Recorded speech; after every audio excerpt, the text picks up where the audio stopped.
So this video is going to be about 2 hours or so, maybe an hour and a half, hour 45, somewhere right around there long. And the goal of the video isn't for you to watch me carve this, though I walk you through step by step. The reason for it being so long is that we start axing it out and then we start adzing it and we carve the bowl together. And that's about the time it takes me to carve a bowl about this size. It's about 2 hours. So with that being said, let's jump into the video, because if I keep filming stuff and shooting stuff and just going on all these tangents on trying to explain what I'm doing, well, we'll have a much longer video, and I've already explained it in the video. So let's go watch and see and carve this bowl together. And by this bowl, I mean this guy. Let's go carve this guy. We're going to take this and make this. I know, right? Wizardry of the internet. This is going to be a fairly quick video of how we take a rough block of wood like this, and make it into a bowl, like what I showed you. So first step is to grab your axe. Actually, the first step is really to get your wood. And I'm not going to do a lot of the working. I'm going to break it in and break it out in this video so that y'all can see. But grab your axe and you're going to split this piece of wood. And if it's a interlocking grain, a piece of wood like this is a piece of orange, we're going to go on ahead and use the chainsaw and just split that in half. And we're going to try to split off the pith with the chainsaw. So try to cut it through the pith, and you can see that pith might still be in that part of it, but it's out of that part of it for sure.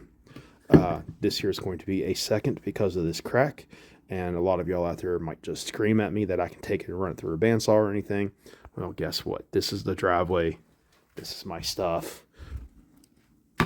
I've got hand tools and hand tools only. So I'm not going to run this through any power equipment. We're just going to go ahead and carve this out. And this will be a bowl for decoration, because a lot of people like my cracked bowls for decoration. So if you're carving bowls and it cracks on you and you're like, darn it, go on ahead and finish carving it and put it on the table, but reduce your price. So next step, now that you've got it split, is to take the axe and make it look like this. You make it look like this. Now, one thing you will notice is that there are no outline marks on this. There's no marks, no measures. That's because I am a production carver. I have carved so many of these buggers out, I do it by memory anymore. But go on ahead, put all of your markings on there that you want to measure out your base. Everything's usually worked in thirds. 1/3, 2/3 for the base, and 1/3 for the back. So this part is, this facet is a third, this facet is a third, that's your other third. And longer bowls require longer bases. So the longer this bowl gets, this can become upwards of 2/3 of the base. So just make your bases nice and long, nice and wide. And you might be looking, going, how do we get the angles roughly the same? And mind you, this is roughing in. So what I do is I tilt the bowl where I want it, and then I come in with the axe with the hand that I'm using to hold my camera and chop, chop, chop. And then I hold it at the same angle over here, chop, chop, chop. That's the secret to it for me. But by all means, lay out your measure lines. And now what we're going to do, because this is going to be a rounded bowl, not a square bowl, we're going to chamfer the corners. So everything is like in normal woodworking, especially with your high-end fine woodworking, all of your cabinetry and stuff like that. You cut square facets. You cut square, and then you round off. So now we're going to take the corners. So we're going to take the corners off next. This is what I'm talking about. Get my leg out of the way. So you come in here, chop, chop.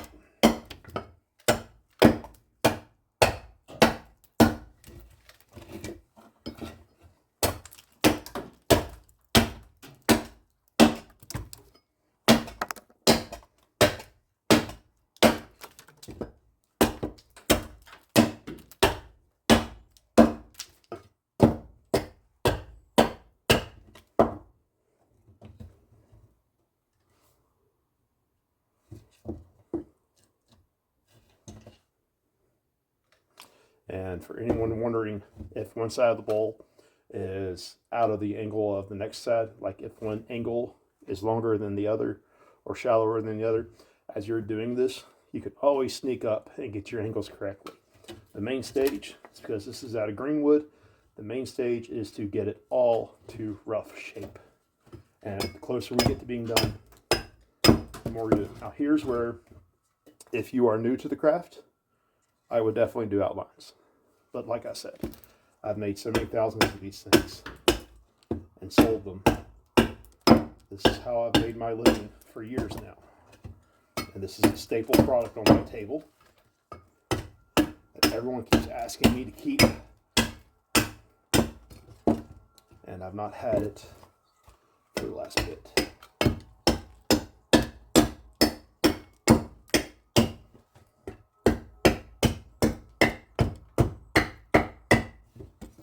There's one.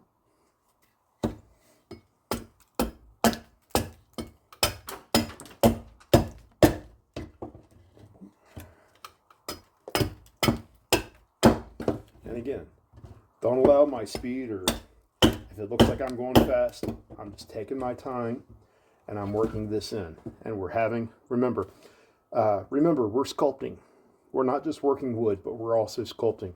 Making a bowl is a sculpture in and of itself. And I'm seeing the sculpture within. So I'm going to take more of this off.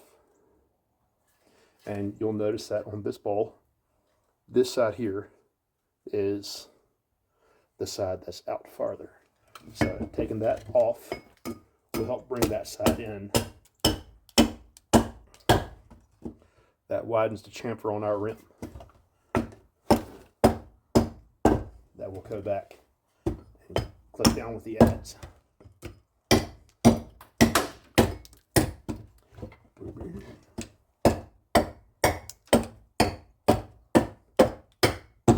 There we go. Now, I'm going to take this bark off.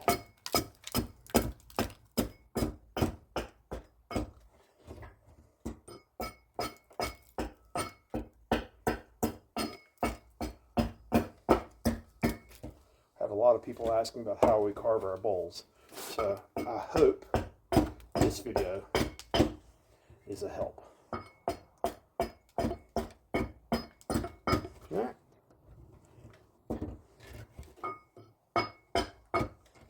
Now, like I said, everything in woodworking revolves around removing corners, right? You cut flats to remove you cut flats, and those flats have corners, and then you remove those corners.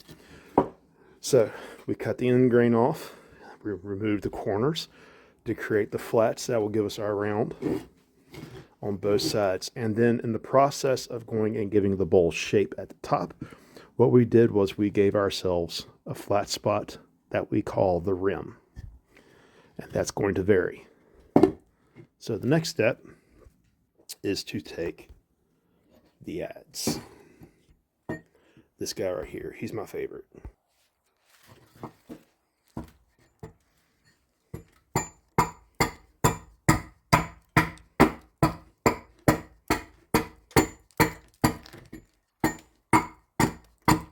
Now, before you go rounding everything out, I like to take off the sides. So we'll come back here to where the bark is, because we know that we're going to take all that off.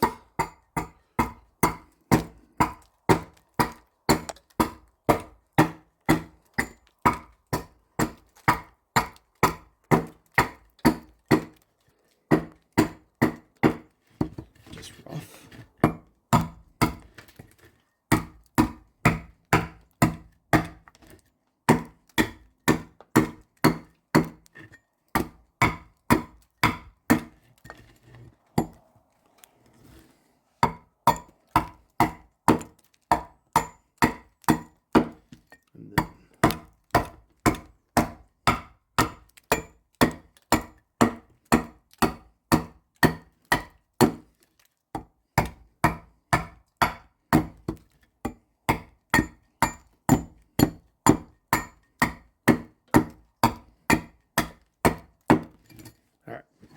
So now you'll notice that down here, here's the line. So I'm going to go to about 1/4 inch or so. And as the grain changes, you'll notice that the grain through here, grain is interlocking, is changing down through here. So you're going to take the backhand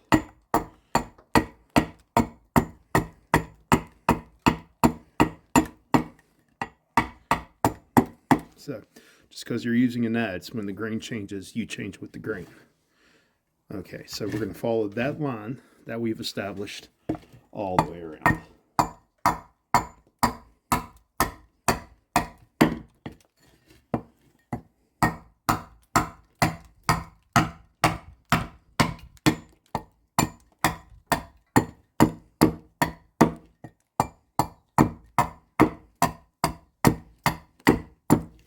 And we're going to work a little heavier in the corner here as it rounds over, because it's very easy to leave a lot of extra wood throughout this section. So this is where it changes. This is where it's easy to leave a hump and have extra wood that's going to cause the bowl to crack.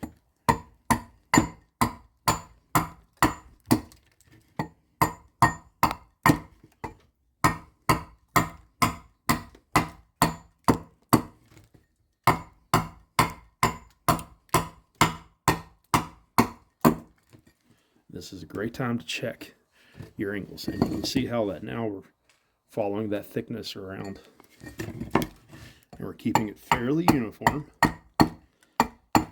And you'll notice what I was talking about, how you have to take some off, more off here. You'll see it reflected. You'll see it reflected in this hump right here I'm shaving down. See how it comes, and then it goes up, comes back down. So we're carving to lines.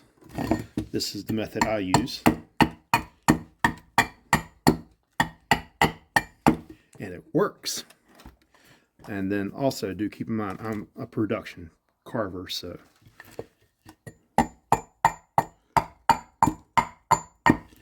time it takes to lay out what I can already see in the wood, and that's the stage of that.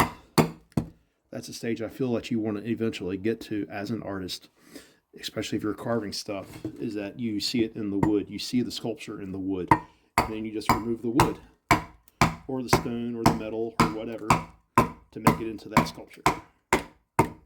And then you don't want to take way too much off.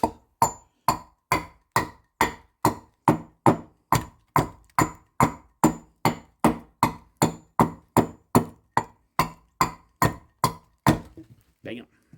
And you'll see how that we're now starting to have that nice even line. And it doesn't have to be perfectly even. You want it close. And see how I'm coming down to that line here again, and there's that little section right through here. Bam. Now we're down to a fairly even line.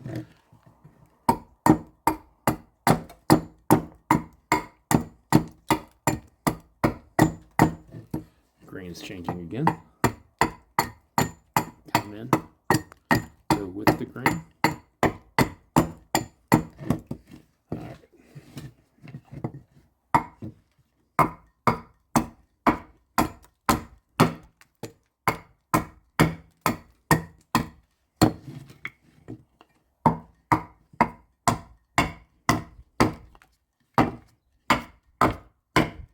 Now you'll notice I'm moving my hand a lot to get different grips on the bowl.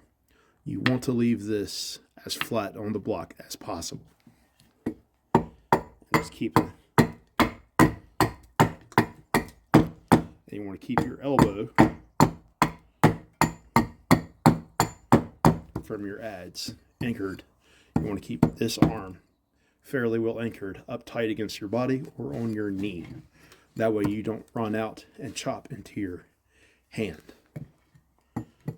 And if you grab it beneath the bowl like this and hold down, and you come down and chop, you're going to bash your fingers.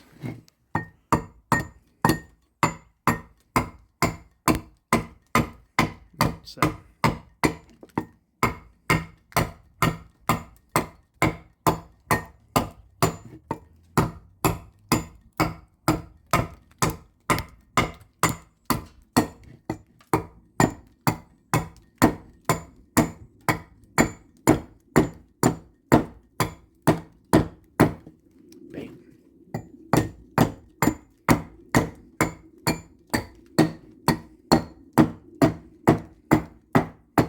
Now, some schools will tell you to hollow the bowl out on the inside and then do this.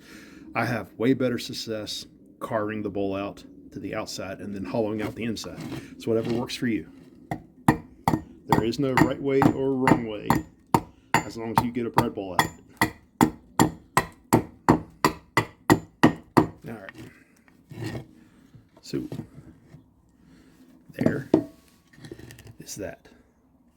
And there's my side walls, and you can see that my angles are fairly close now. Mind you, this bowl, I want it to look like it just came out of an antique store, but brand new. We make antique stuff daily, so a lot of y'all out there would consider this to be primitive. This is the primitive or the original method. There's nothing saying that primitive means crude. And it's very wrong philosophy to call this primitive because you think of it as crude. This is original. The meaning of the word primitive is originally. This is the original method of how to carve a bread bowl. And I really like this style because this is a Welsh. This is a Scandinavian style tool, a Finnish style tool. The Finnish, the Scandinavians, the Gaelic, this here is what a lot of them used. It's a tool similar to this, and I find these adze, this style of adze, perfect for carving bowls. And I'm going to take my finishing adze, and now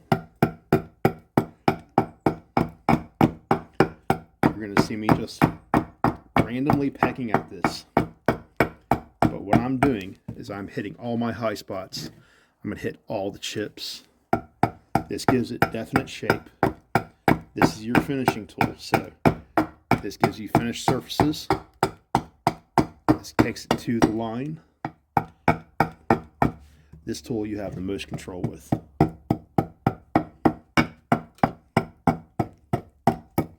So if you was to have your shape of your foot shaped out, you could take this and chop right up to it. And you'll notice that this surface it leaves.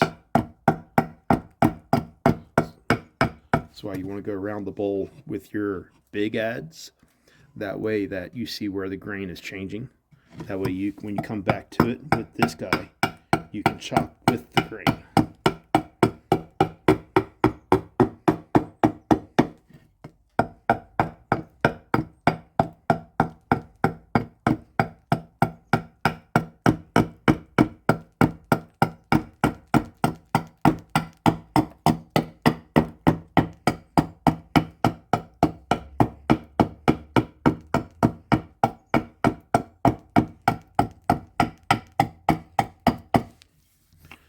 My fingers over this,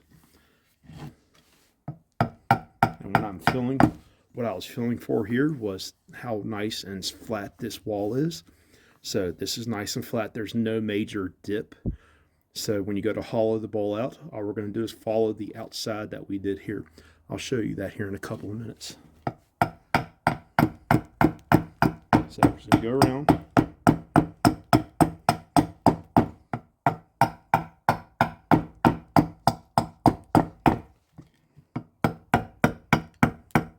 And because you see my hand under the bowl, I'm not picking it up. I've just got a little spot here where I can pinch and hold it. And you'll see it's rocking on my block. So you always want to keep the end that you're hammering away on. If you're going to cut, as you're cutting down, you want to keep this grain flat on the block. And if it's not flat on the block, it'll split. It'll chip out on you.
Right here's a situation where having lines to adze to comes in really, really handy, because it's very easy to overshoot the adze and change the angle of your bowl. And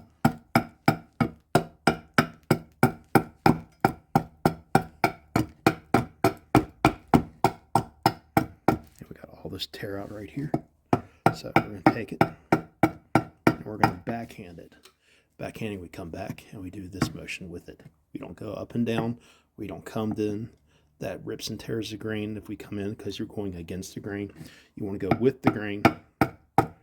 So you're going to take your adze, tilt it, and try to get a shearing cut. It's like we're turning a bowl on the lathe. You want a 45-degree cut roughly for a shearing cut.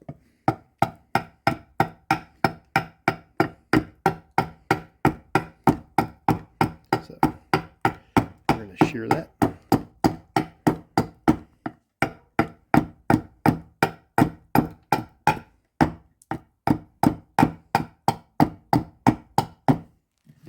Bam.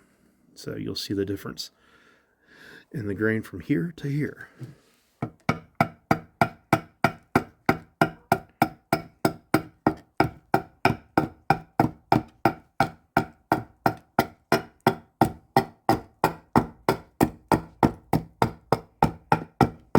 Grain is changing again here, so we have to go this way here, and if we don't, the wood is not going to like us. So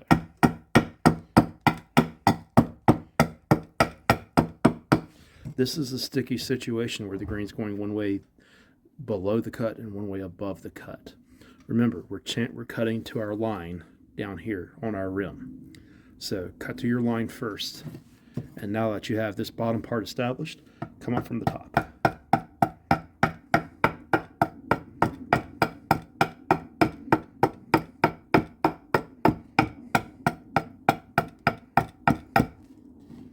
And a little hump right there.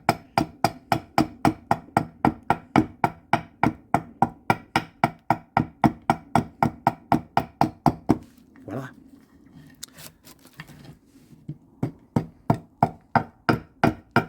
Now we're going to round. So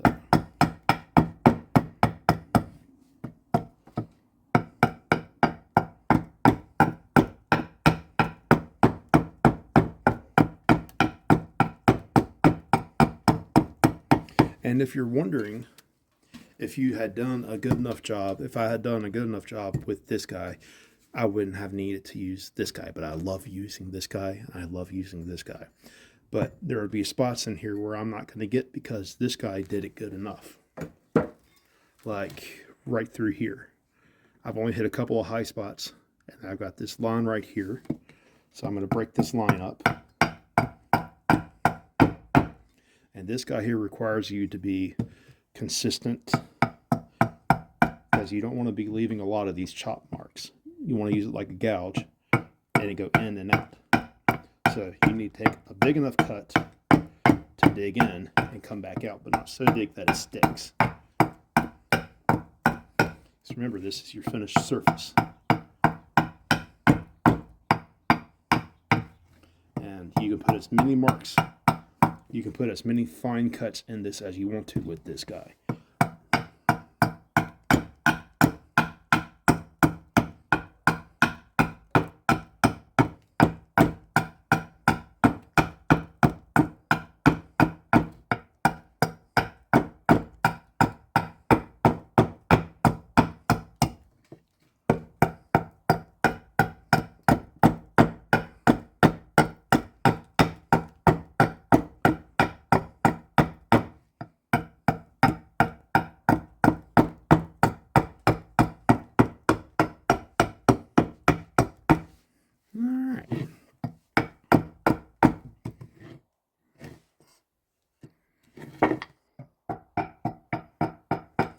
There we go.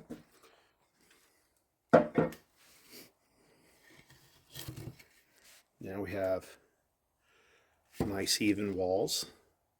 We have good shape. We look at the shape. So if I hold this up like this for you, you'll see the angles that we established with the axe.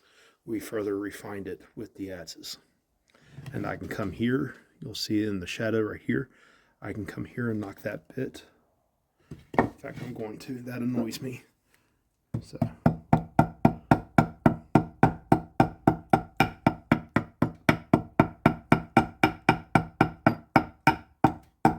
Bam, just like that. And we can take this little bit right here.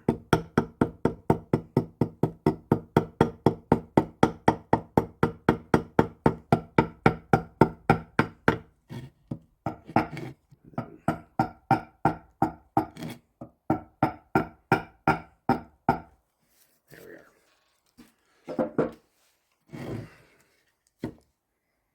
Yeah.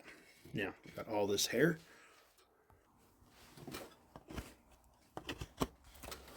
And now what we're going to do, we're going to just take this and adjust it.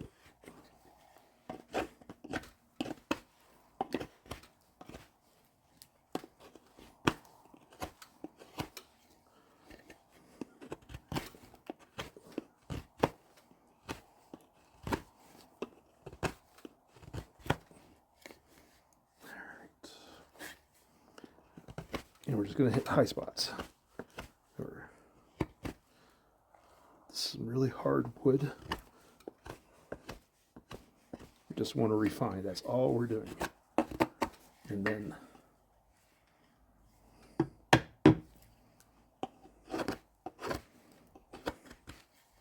we're going to chamfer.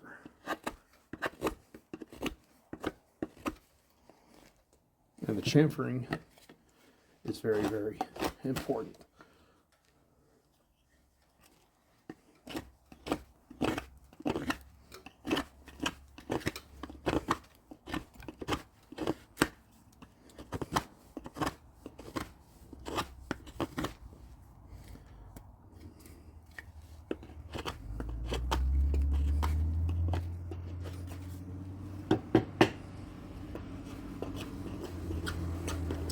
There we go.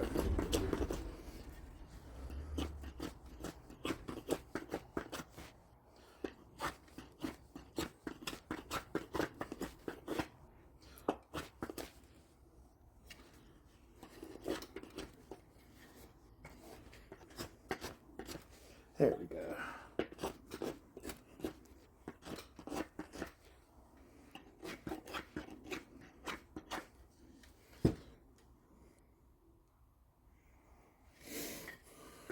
Now this bowl is going to be a second because of this crack running through it. So because of this crack running through it, and I know it's not going to quite get the same value as a really nice one.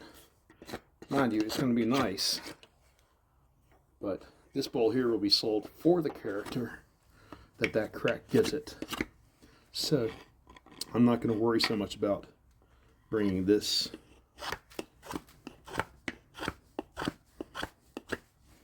into perfection, but I am going to get close. You're going to go back to your adze. Now, I'm going to go back to the adze. Now, for you, the viewer, you might want to trace out a line. But I've got my chamfer, so I know I'm going to be close to that. And you can put as heavy a chamfer as you want to on it. I just broke the corners of it because this wood's just all going every which way. And I had to readjust my spoke shave because it was taking too big of a bite for this piece of wood. So don't be afraid to take a pen, pencil, trace the thickness of the rim that you want to. But these are the rules for carving a bread bowl. Rule number 1, keep your end grain thicker than your side grain. This will keep the crack from getting worse, and it may even help cause the crack to close up. So, this is where everyone has issues. It's easy to get it to this stage. It's hard to do this stage. And we're going to bring this bowl out. So this is the other half of that. And what we're going to do is we're going to hollow this out. We're going to hollow this guy out. And I'm going to start here in the center. Oh, you know what? I'll just go ahead and show you. I'll quit yapping. Probably lost a lot of y'all at that yapping part. So, now, do keep in mind this is incredibly, incredibly dangerous.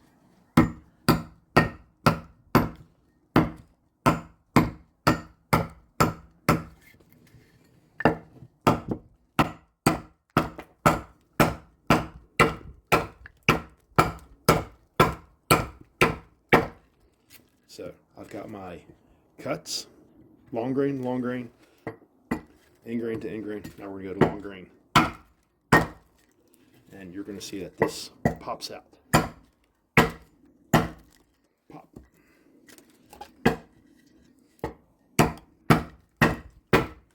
It's a good idea at this point. Clean off your block. Blow.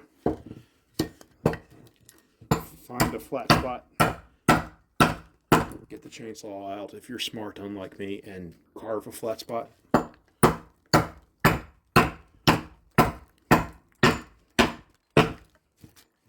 And we're just going to work out.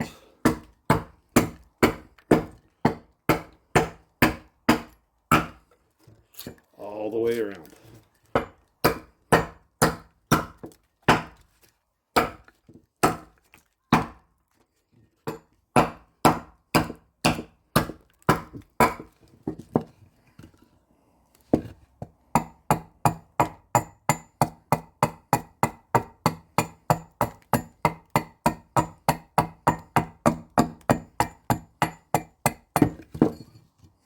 There we go. It had a high spot on the bottom of the bowl, which was causing a lot of racking, a lot of warbling, and you'll see the difference now that that made. I have a lot more control over how this thing wobbles on the block. So that is good. You want to keep your bowl steady for this.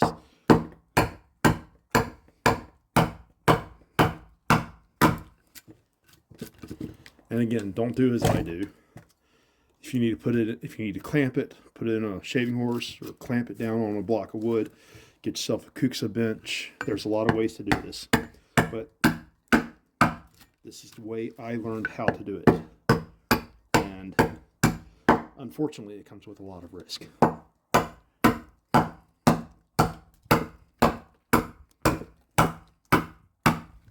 So we're just gonna keep inching it out.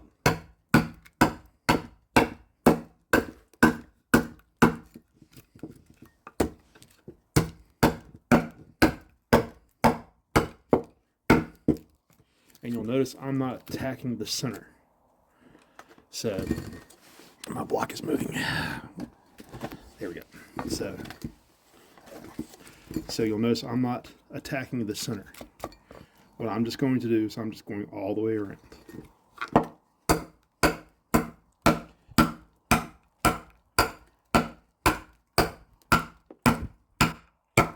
And what this does is this allows me, by not hitting in the center, I'm not sinking deeper and deeper into the bowl. This allows me to come at it, follow the shape, and by the time I get all the way around to the final shape, like right here, I'm sneaking up on where I want the rim to be.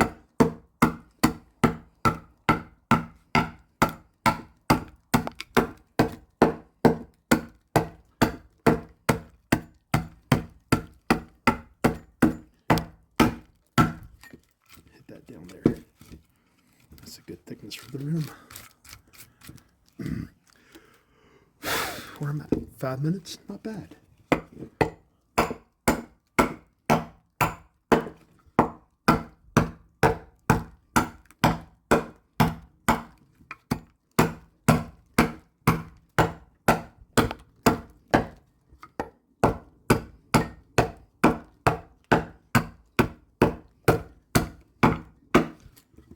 I know I said a quick video at the beginning of it, but then I broke out my camera stand. I lied. This might be a little bit of a longer video. But this is an in-depth look at carving a bread bowl from my perspective and what works for me as a production carver or a production maker, whatever you want to call yourself. I'm an artist. I'm a professional starving artist.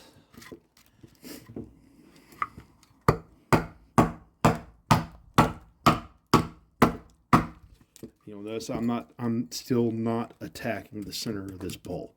The center of this bowl actually goes to protect your fingers, your hands, as long as you're keeping your tool out to here. It gives me a place to put my palm.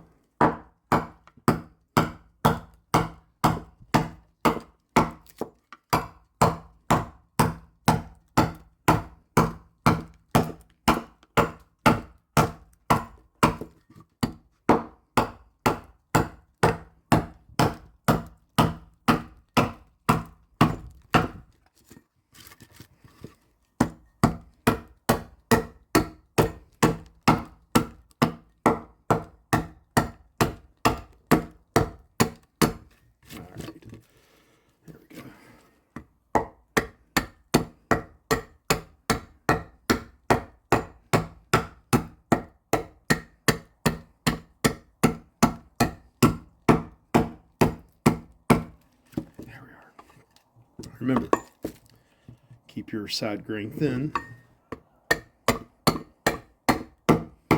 and you'll notice that I'm now following the wall of the bowl. I want to keep that nice even thinness, so take your time.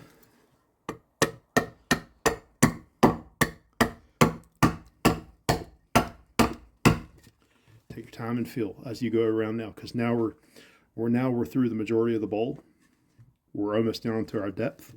So our depth right as of right now is right here. So the last 3/4 of an inch or so, the last 1/2 to 3/4 of an inch will be in cleaning all this mess up. So we're going to bring all of this down to this.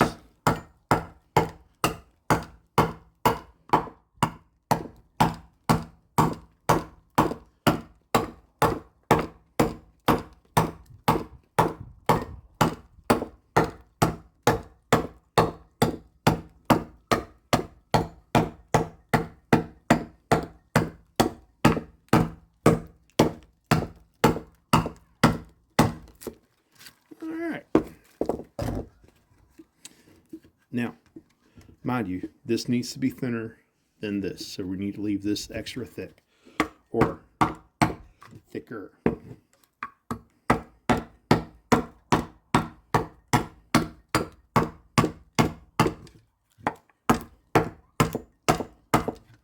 Grain changes. So your grain changes this way, this way, this way, and this way in a bowl. As you come around, if you keep chipping with the corner like I was doing here, throughout this area, you're going to cause your bowl to split. So keep an eye out. If you're chipping away and your bowl splits, your adze might have been, if it's a big guy like mine, you might have been chipping with the corner too much and caused a stress fracture, stress crack. So come up to your room from that point. Don't just keep pouring around.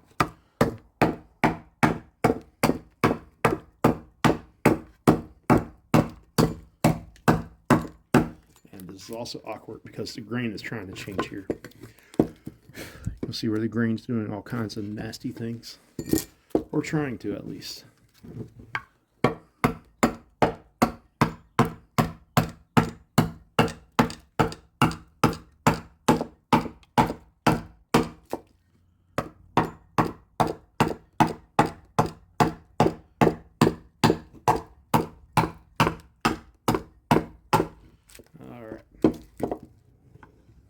And remember, it doesn't have to be pretty.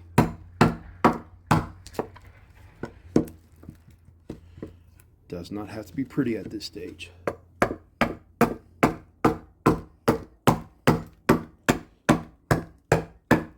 It just has to be consistent.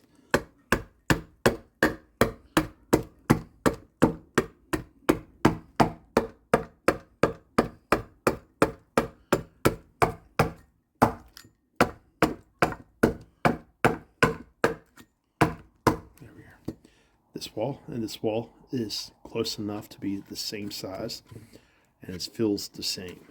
I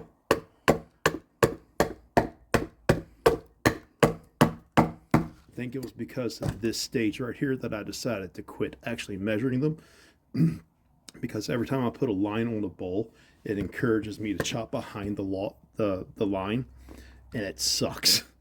I've never been one of those kids who could color inside of the line. The line is always there to go past or to chop into, which doesn't help me help this carving this bread bowl out.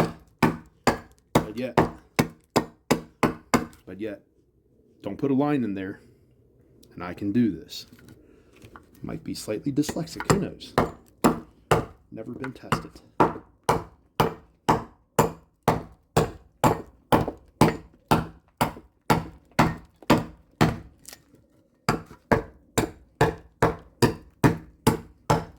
Where are we at? All right, so you've been with me for 12 minutes. So it's taken us 12 minutes to get from point A to here. By the time I've done all my rambling.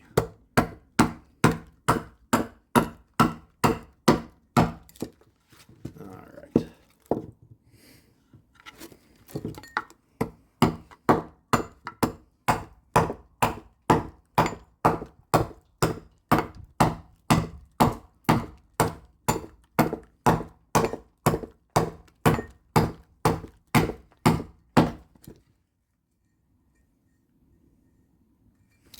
This adds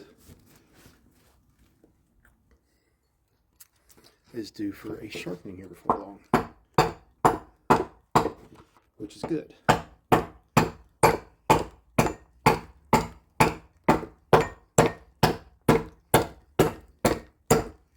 Your adze is you always want to keep razor blade sharp. This here is a very hard wood. This is orange, and this adze is taking a beating off of it. But this is now the 12th bowl that this guy here has carved, from poplar to this on one sharpening. So I've gotten 12 bowls.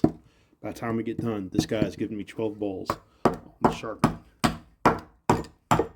Pretty good.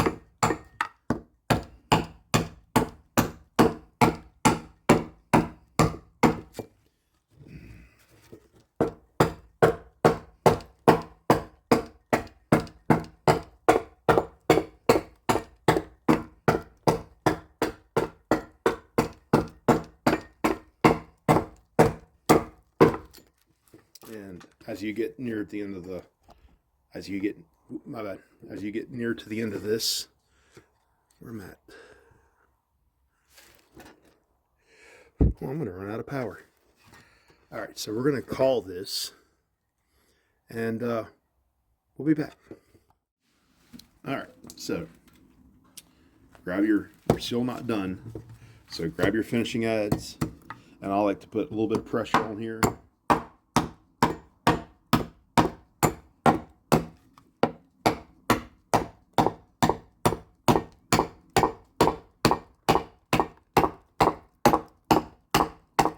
And what you're seeing with the bowl going down like this, as I'm hitting it, see that?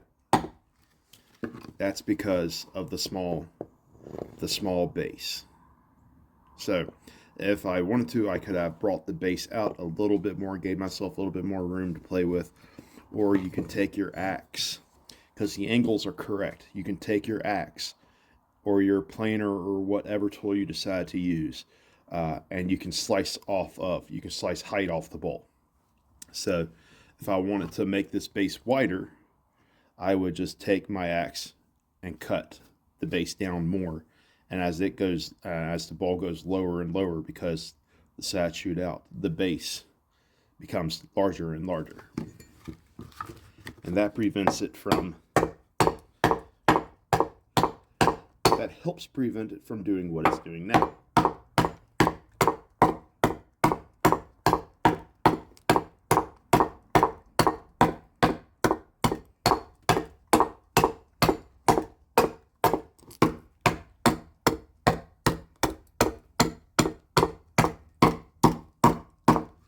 Alright, so the block is going to move. That's natural. We still good.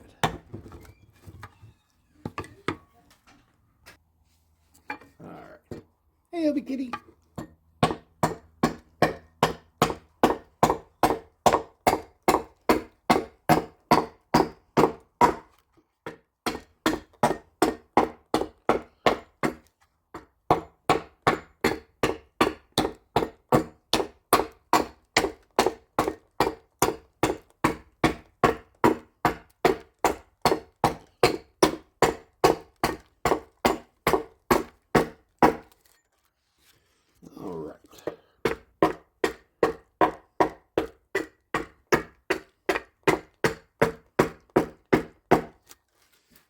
There we go.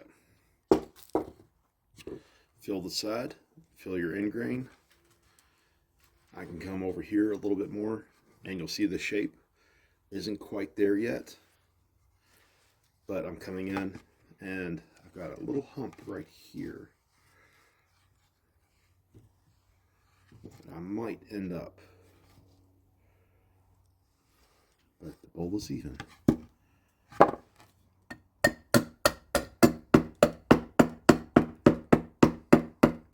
I'll take that hump down right there. There we go.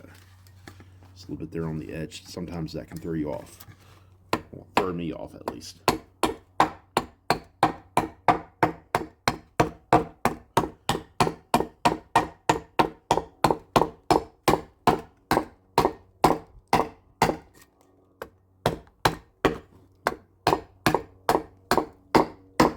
Alright, there we go. This is the part that all of y'all have been waiting for. So now there's several ways you can do this. So at this stage of the bowl, we've got all of this down. Now here, the wall is going to be down to right about here. So I've got about a good 1.25 inches, a good inch down on the bowl. On that side, I'm down about a knuckle. So I'm 1 knuckle down on this side, not quite a knuckle. 7/8 of a knuckle there. So what we're going to do, and we can take this down, you can go deeper if you want to, but now it comes to the point to where this comes out. Now, if you're not confident in your adzing abilities, this might be a little tricky for you. So you can come out, and I'm going to use the grain. So the grain of the bowl is running this way. Because remember, we got the grain, when the bowl is setting like this, the grain is like the pages of a book. When you lay a book down, you can open it up. You have the grain stacked up going this way. So I'm going to tilt it, and I'm going to use that to my advantage. I'm going to very carefully knock these big chunks out.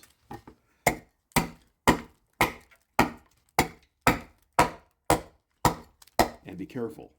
The wood splitting really fast is also what makes it dangerous. The fact that the wood is splitting and helping us by being able to be split is also the thing that's making it the craft of risk, as Underhill would like to say.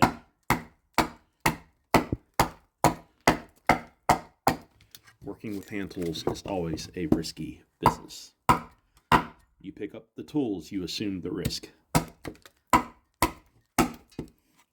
And if you've looked at my hands through the videos, you can see the risk involved. You know what I mean?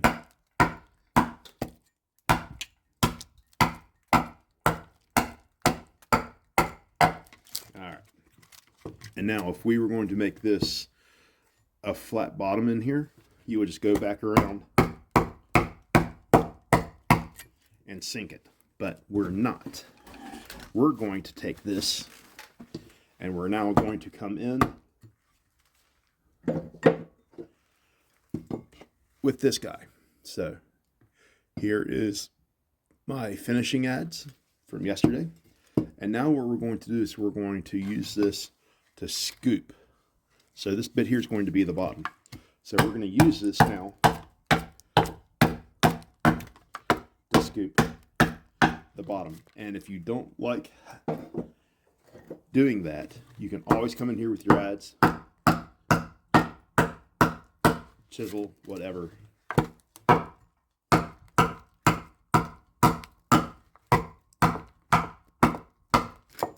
And sink.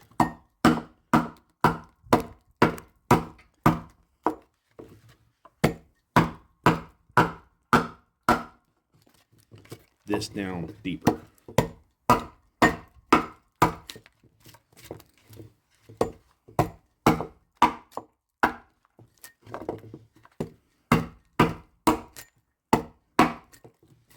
Alright, and what we've done by doing this, if you can still see it, my chopping block is off of. So what we've done is we have shortened the internal fibers. So now this is end grain to end grain. So end grain here, end grain here, end grain here, end grain here.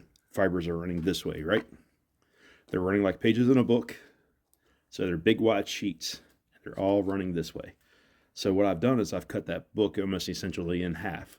I've shortened the fibers so that when we go into chopping from here to here and here to here, these pieces will split off. And this helps make carving the bowl much, much safer. And it also gives it's a relief cut, essentially. It's what it is.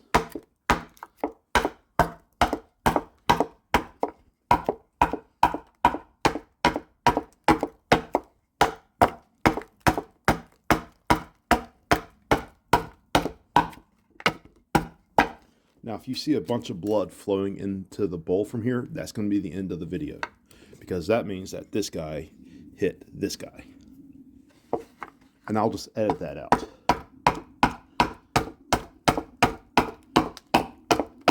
Now, the cool thing about this guy is that this guy works with the grain, against the grain, and you'll see that as I'm taking shavings, I'm actually going with the curve of the bowl. See how it's following the curve? It's tracking in there. So, spots like this, I really love this tool for this.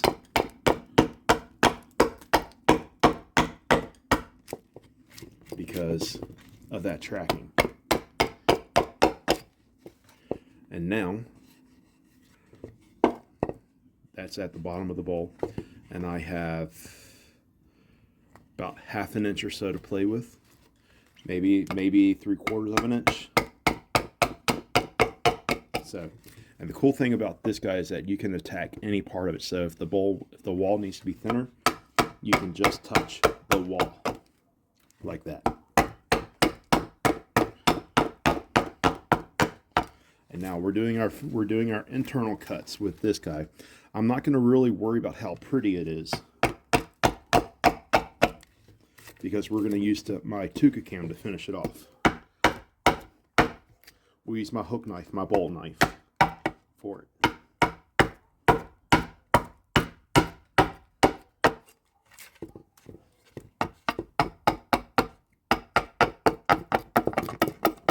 There we go.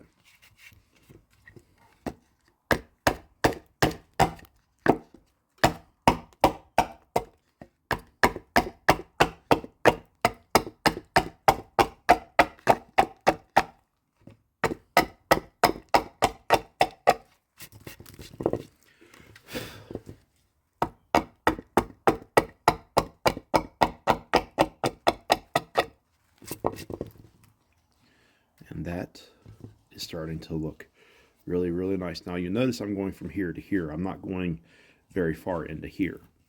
And that's because I want to get my thinness down.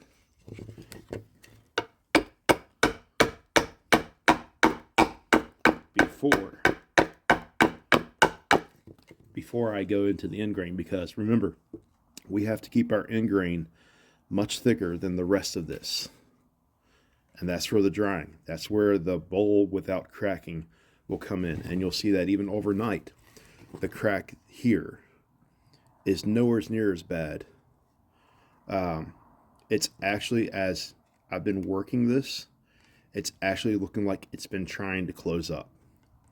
So the lignin is forever separated. And the lignin is what holds the fibers together. So the fibers are forever separated, which makes it a second. That hole in here makes it a second. The bug holes make it a second as well. So this bowl is destined to become a second, not a first. But I'm getting slightly off topic because I like to ramble. So my apologies for the rambling. But the bearing on this, on pointing this out, is that just because I have a crack here doesn't mean it won't close up. Some species of wood, like this orange, this particular orange log, I don't know if it's the same for all orange trees or just one, but this orange tree doesn't like to have a lot of mass. So when you start carving it, if you was to carve it out from the beginning and you don't hollow it out or begin to hollow it out, it will crack all to pieces, but then the cracks close right back up. That crack is forever there, but it'll close back up. And sometimes it'll never give you a problem. So if it cracks, don't get discouraged. Go ahead and finish carving it out and watch what that does.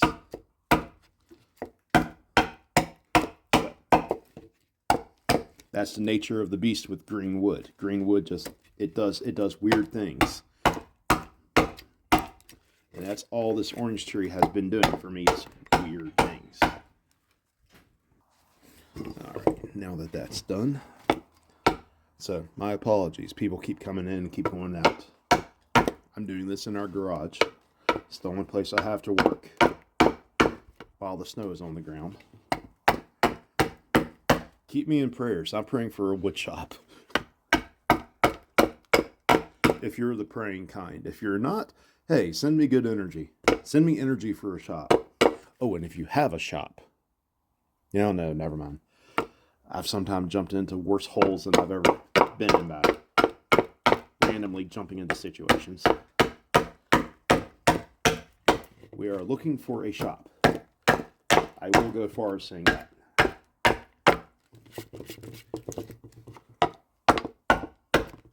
But I'm also, if you've been following us, you know that on any of my other media, you know that we're fairly nomadic. So come March, we'll be on the road pretty much till Christmas.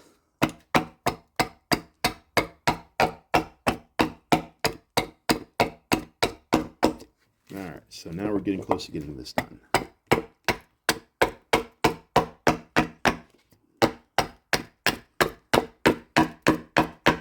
This is the time a lot of people get really, really antsy about the depth of the bowl. This is where people really just go absolutely, they pull the straight line out, they measure it on either side. And I used that method for so long. I used that method. And even now, I'll use that method on big stuff. But right now, I can tell you that this small bowl, I can reach my hand around and pinch it and tell you exactly where I'm at. But even if I didn't, I can tell you that the shape of the bowl is that the inside of this is taken is very similar to the shell. And as long as we're following the shell, the lines that we started, the inside lines here that we started, as long as we're following that all the way down and we're making the same shape as on the outside, we're going to have a perfect bottom depth. We're going to have a perfect bottom thickness and depth every single time. I don't know what it is about it, but it works. Give it a try. If you understand what I'm saying, give it a try. And if you don't understand and I'm posting this video for nothing, please let me know. Unless you're just a nasty old troll, and, well, I mean, you can still comment. I'll comment back. But, I'm kind of a troll myself from time to time, so I'm sorry to anybody that I've trolled. I was tired.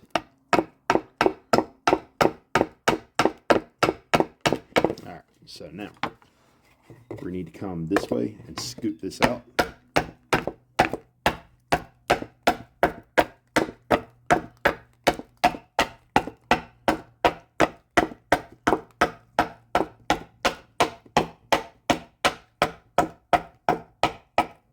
If not, we'll keep digging.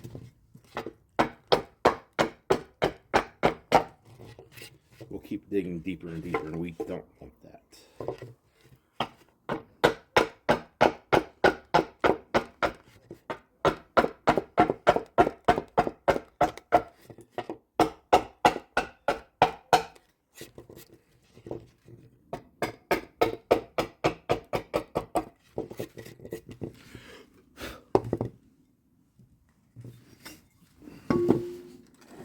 All right, so this is the roughing in, and at this stage, we can be done. At this stage, you can take this inside and you can let it dry. And it should dry without a problem. So this crack here looks like it's trying to get smaller. But let's go to the next step. Let me show you the next step. Alright, so got my camera readjusted. We've got my bowl knife. This was my first attempt at a Tuka cam. And Beavercraft, you got the whole design wrong. I will say that when you copied this bad boy. It is not a double-edged. It is a single-edged. And I'm not going to point out the other differences. So now what we're going to do is we're going to take this tool. I've got the handle pivoted. So I use the long handle and I pivot this because this is going to be a power cut. And I'm going to go through.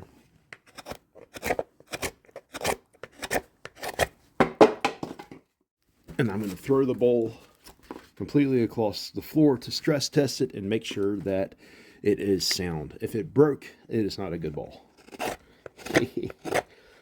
See what I did there? Oh man, I said that out loud. All right.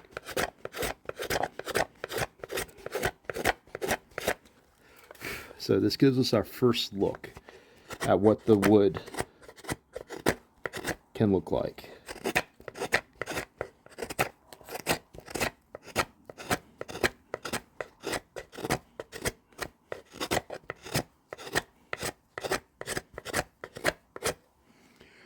Now, mind you, I'm not going to make it perfect. I just want to get rid of the tool marks.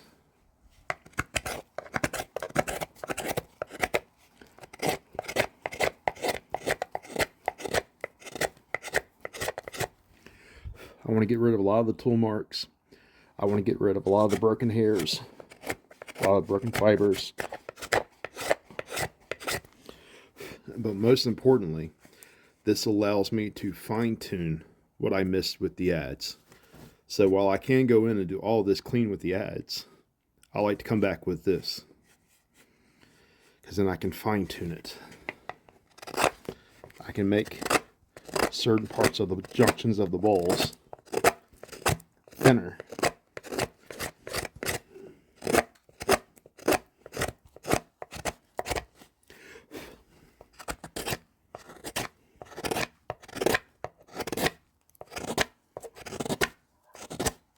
There we go.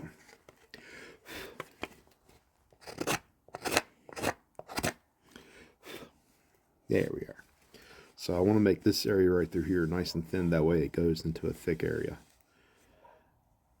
And then I have this green here. I have this green here that's coming up.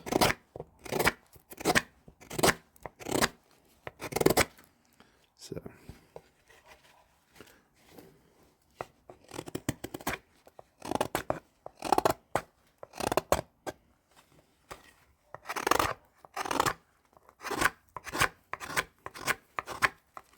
I'll shut up and work.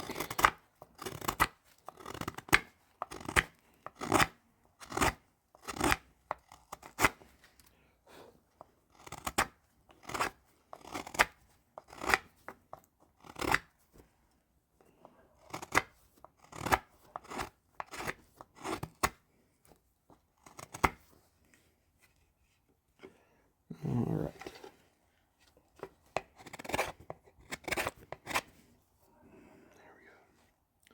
This orange is some very, very nice wood.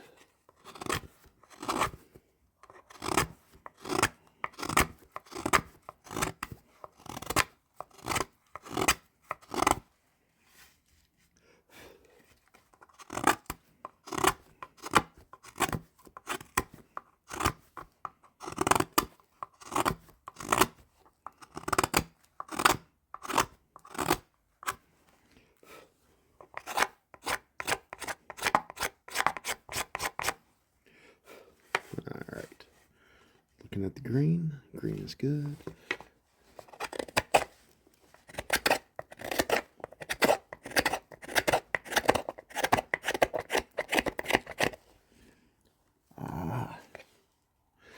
That knot. So I'm hitting this hard spot right here, and the green's wanting to go all kinds of ways. And we had trouble right here, remember? It's because of that knot. So take care of knots, especially when you have a knot on the inside of the bowl. Don't go for the whole thing all at once. Come behind it.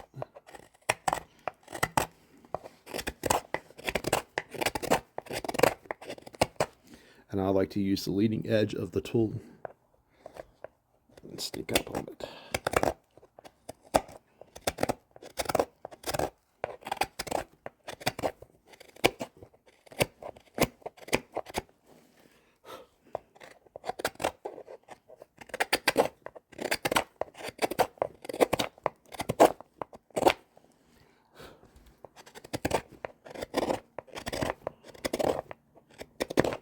And the cool thing about the knife, using the knife, is that I can tilt the blade any which way to change with the grain. So if the grain changes, I can meet that in kind.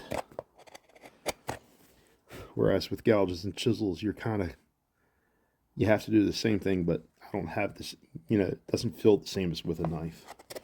And then the texture is completely different.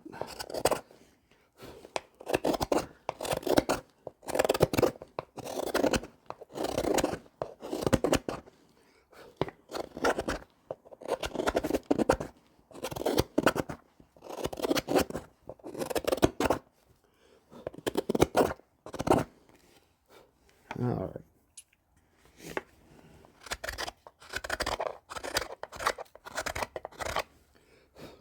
And then, I don't know if you can see it, but I've got a bunch of stuff right here.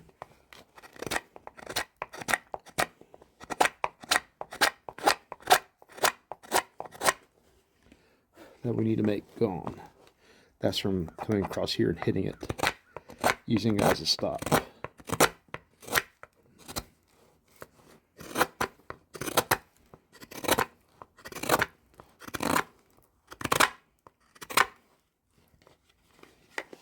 And then we got short fibers here where the grain is diving from the knot. The grain comes up and it shoots down. This little line right here in the grain shows that. So we're going to go with. We're going to treat that as a bunch of short fibers. Go with that, and then bam.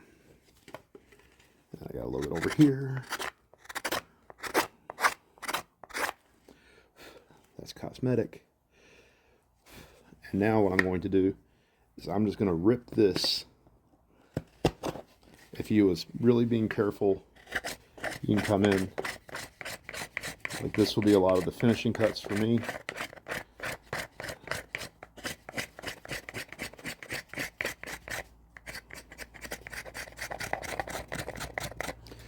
Because when this wood dries, we're going to go back over it again.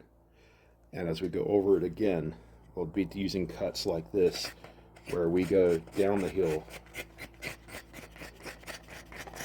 and we're getting these nice fine finishing shavings here. That's what we're after.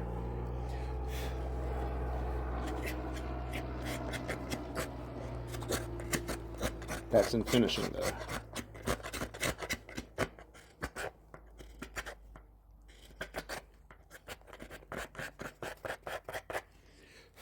So I'm going to go across the grain. I'm going to go with the end grain. That's the cool thing about this design of knife that I made. How I made it makes it really efficient. Even though you'll see that there's some little bit of jarring. The way that I made this tool, it makes it highly aggressive, but it makes it beautiful for end grain. And all I'm doing at this stage is making sure I'm setting it up for my finishing. So when we get done and this goes in, this will be ready for the finishing. I'm not going to worry about making it 100% perfect right here, right now. Now, you're going to want to feel as the grain transfers. If it stays the same as it's going over, you want to change that.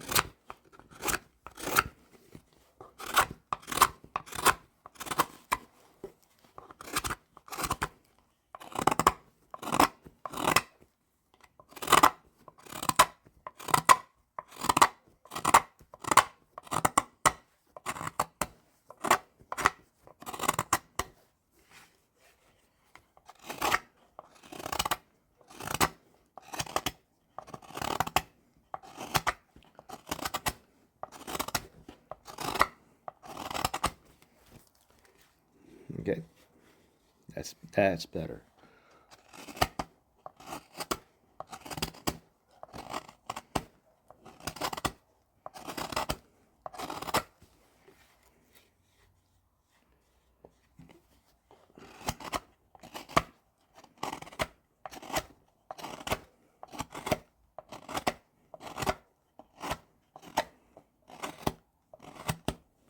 All right.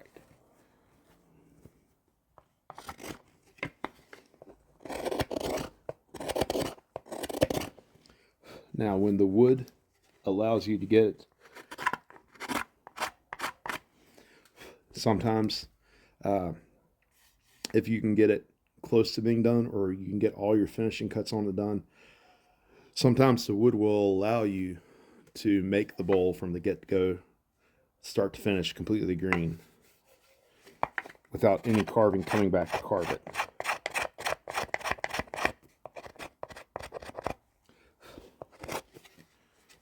And if that happens, then all you have to do, and God forgive me of saying this, is take a little bit of sandpaper and sand it, and that'll be it. But nothing below 220, because if not, then you're really ripping and tearing into the fibers. And a lot of the stuff that we sell, though I don't like using sandpaper because of how it rips and it tears, we don't put a finish on it. So we don't put a finish on it for you, the consumer. So what we do is, before an event, we take it out and we give it a very quick coat of sanding. We go over it, we inspect it, we do any final trimming, get rid of any tool marks that are like these guys. And it's always easier to get rid of all that stuff right now while the wood's still green and it's still got moisture. But before an event, before we put these out on our table, we often give them a quick bit of sanding. And the reason we give them a little bit of sanding with something like 220, 320, 400, we don't go through the grits, we just give it one coat. And I prefer 320, I like 320. 220 is good, but it makes it feel a little rough, and it's super, super fast, and it'll take the highlights. It'll take the texture right off if you're not careful. I prefer 320. And I prefer a grit that opens up the pore structure. So when you take this home and you put oil into it, you want it to absorb into the wood. And as much as I hate sandpaper, sanding stuff allows sanding the burnish off of the tools, because as we're cutting it, we're compressing the fibers and we're making those fibers almost waterproof. So by going back over and knocking off some of that burnish, we make the wood able to accept a finish, an oil finish. And if you don't do that, I have found that the finish often just sets on the top. It doesn't go into the wood. Now, I'm not advocating for sanding. That's for everyone to decide on their own.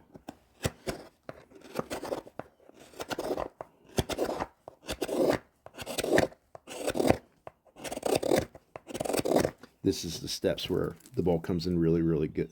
Starts to really take shape. It's where you look at it. I've been looking at this thing, yapping.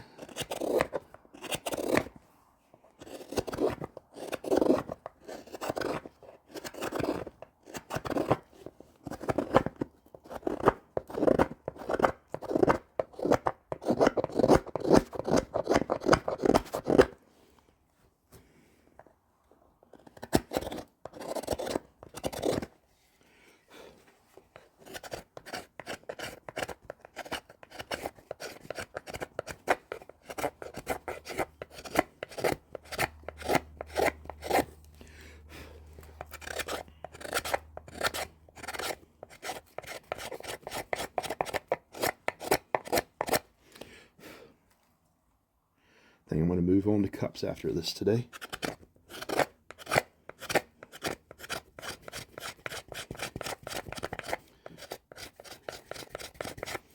Had a rough night at sleep.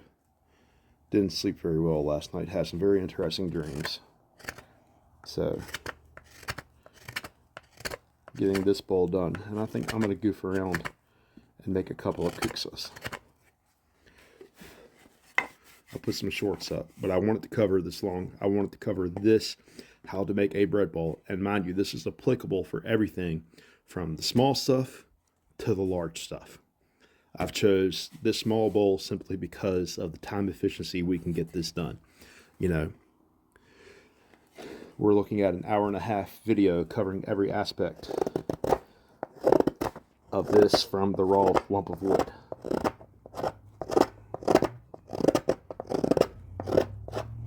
And I've got a little bit of fibers here,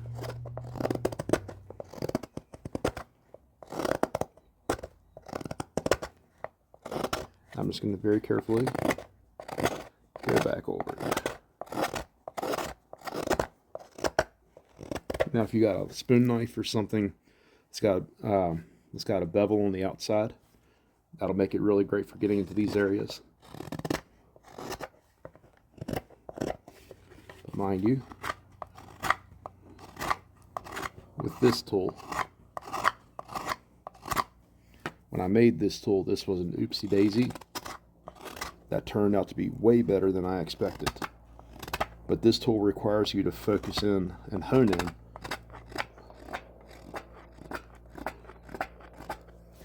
on how you use it. So you have to hone in on the angle of the grain.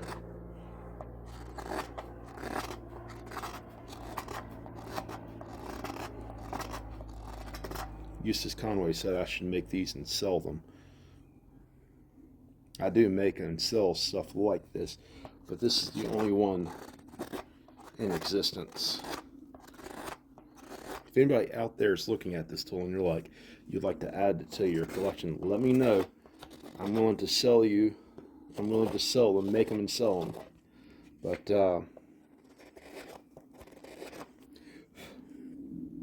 if you want one, reach out.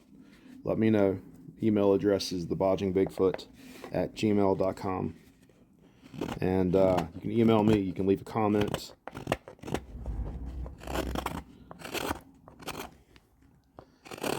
And I'm not going to sell you the handle. I'll just sell you the metal bit. The metal bit will run you about $75, $85.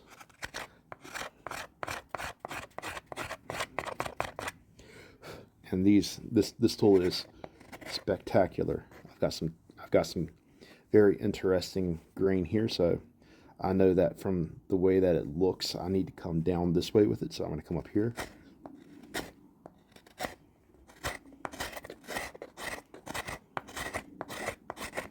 And oftentimes when you're going with the grain versus going against the grain, you'll see the color difference. It'll have almost like an oxidation right here.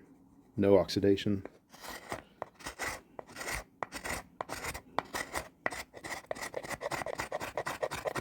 Or like the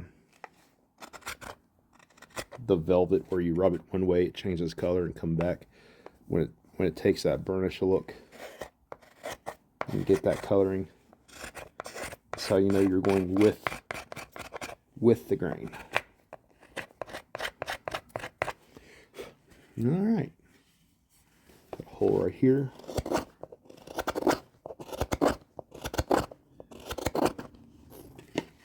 How much?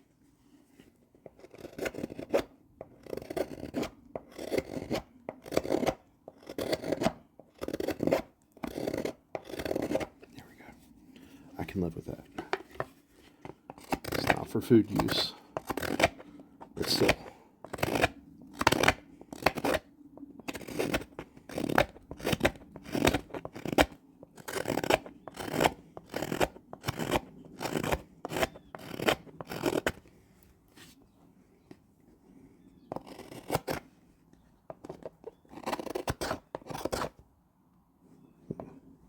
Thumb's opening up a little bit. All right.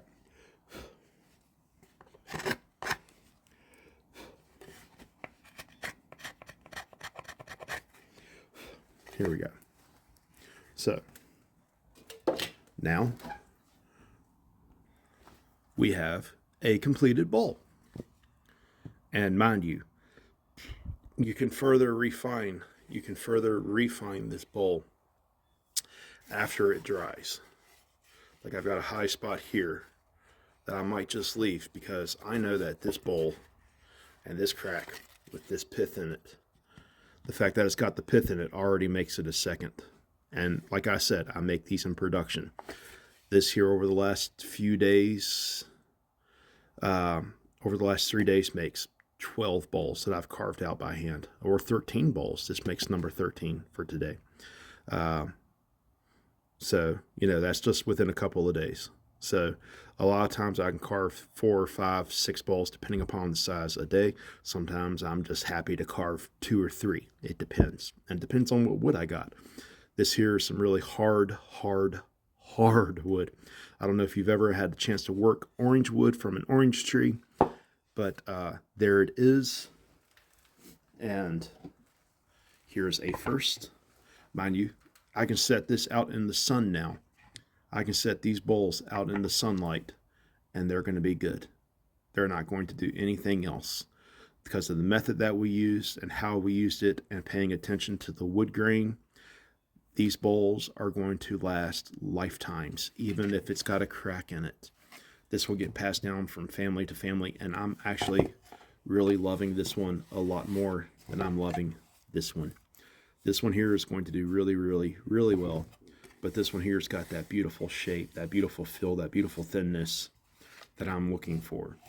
And on a final note, if the bowls that you've carved, if you're not happy with them, like this guy here, he's a little thick.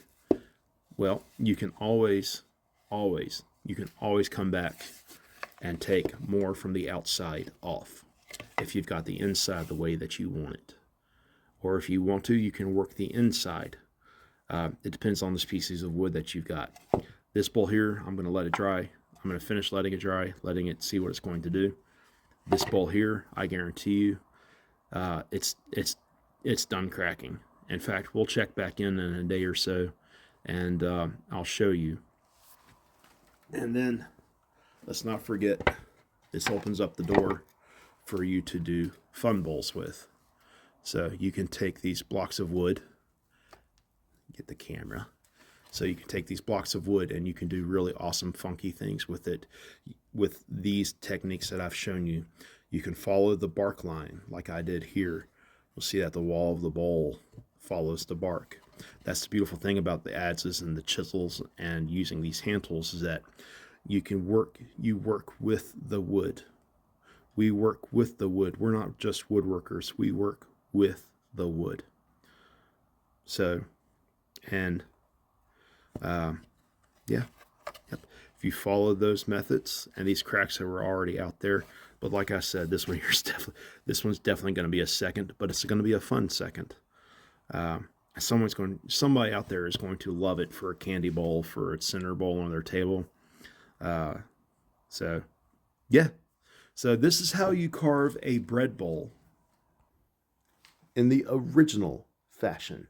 Some people will say primitive, but there is nothing crude about this method. Do not allow the word primitive to mean crude to you. It is the original way of making a bread bowl. After years and years of doing shorts without very many long videos, I present to you how to make a bread bowl in the original fashion.